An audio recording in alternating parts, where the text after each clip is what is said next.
وقتی که شعر میخونی که با همراه امکش ها گوش کمک برو کده خوش رو نه ترس نه برو بیبی جان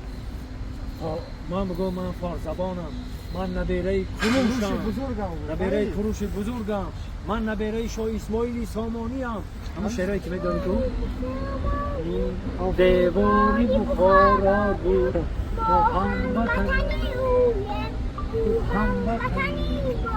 آفرین بیا که اولش گروش کن باشه بیا تیاره؟ قبول آلی سویسی بکن آلی Ayşe istikrar, Ruşa kam tarifte. Suro. Ruşa kam taraftar که جمش بود تو انا خواهرک عزیزی من نبیره کروش نبیره شاه اسماعیلی سامانی دولت ما بحری بابای بزرگ ما کروش و بحری شاه اسماعیلی سامانی سرود میکند مرحبا درود بر شرفت ای شاهنشاهی کروش بزرگ انا که دست بر هرگز نتون هرگینه ها کروش ای مهریای بی نام دروغان را نام و نشان نباشد وطن یعنی نجاتی وطن یعنی مجاتی پاک کروش سپردن سر به راهی خاک کروش بیبی جان کامera آتشا نگاه کن وطن ایسر کن آروم وطن یعنی خوشی آروم کامera نگاه آروم داد نزن فقط آستا خوش بیا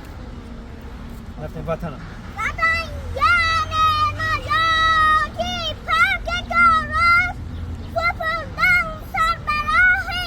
خاک کروش وطن یعنی منصوری رهایی وطن یعنی نماد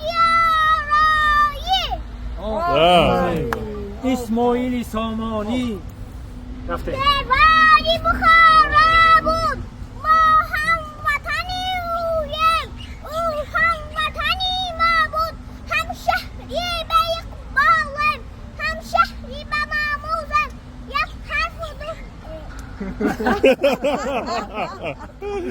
آفرین بیبی جان آفرین اول درود بر شرفت کامera نگاه کن انا میرم درود درود بر شرفت ای شاهنشاهی کروش بزرگ هرگز نه هرگز نخواد کروش ای مهیارایی بی نام دو وطن را نام و نشان نباشد وطن یعنی نجاتی وطن یعنی نجاتی پاک کروش سپردن سر به راهی خاک کروش وطن یعنی منصوری رهایی وطن یعنی نماد یارایی یکی